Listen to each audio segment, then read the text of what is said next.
Қайырлы күн, құрметті қазылар алқасы және көрермендер. Мен Шығыс Қазақстан облысы білім басқармасының Өскемен қаласындағы Шығыс Қазақстан облыстық дарынды балаларға арналған мамандандырылған білім инновация лицейі коммуналдық мемлекеттік мекемесінің 8-ші А сынып оқушысы Алимхан Алижанмын.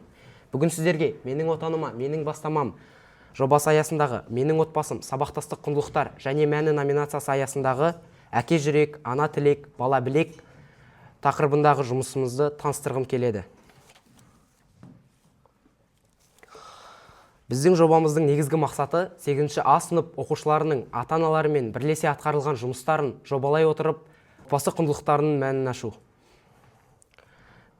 Міндеттеріміз: біріншіден, ата-аналардың лицей өміріне қатысуын рет-ретімен көрсету. Екіншіден, ата-анамен бірлескен жұмыстардың бала тәрбиесіндегі маңызын айқындау.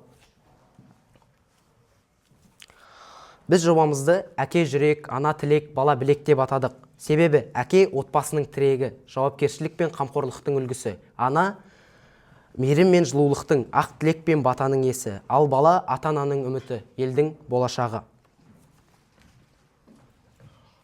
Отбасы әр адам үшін ең қымбат қазына. Бала тәрбиесінің іргетасы ең алдымен отбасыда қаланады. Сондықтан біз ең алдымен 8-ші А сынып оқушыларының ата-аналарымен танысып, олардың отбасы дәстүрі мен құндылықтарын зерттедік. Келесі кезекте ата-аналарымызды сынып өміріне белсенді түрде тарттық. Әр ата-ана өз мамандығына байланысты лицейге келіп, балаларға сынып сағаттарын өткізеді. Және бұл тек қана ата-ана мен оқушы арасындағы қарым-қатынасты нығайта қоймай, болашақта оқушылардың мамандық таңдаудағы қызығушылығын арттырады.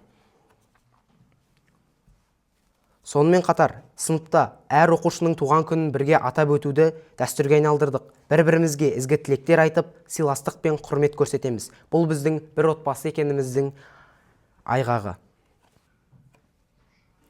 Күзгі және қысқы каникул кезінде ата-аналармен бірге пикниктер ұйымдастырып, мерекелік кештер өткіздік. Осындай ортақ іс-шаралар ата-ана мен бала арасындағы түсінікті арттырады. Жылы сөз, қолдау, бірге өткізген уақыт балаға берілетін ең үлкен рухани байлық.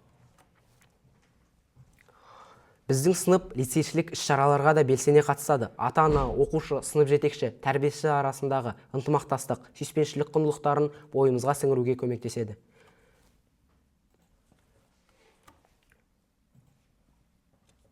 Тәуелсіздік және отаншылдық құндылықтарды бойларына сіңіру және буллингтен қорған атты тренинг Brain Rain өткізілді. Сонымен қатар, достық спартакиадасында әке жүрек, ана тілек, бала білек ұстанымын іс жүзінде дәлелдеп, жүлделі 3-ші орынды иелендік. Биыл Рам марафонында адалдық, шыншылдық және бірлік құндылықтарын насихаттай отырып, бір отбасындай ұйымшыл екенімізді көрсеттік. Осының барлығы жай ғана іс емес, бұл отбасы мен мектеп арасындағы тығыз байланыстың нәтижесі. Біз үшін ата-ана тек қана үйдегі тәрбиеші емес, лицей өміріндегі ең белсенді қатысушы.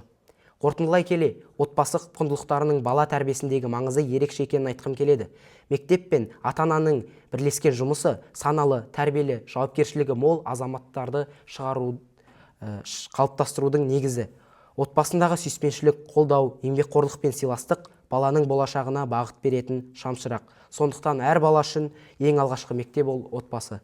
Назар қойып тыңдағандарыңызға рахмет.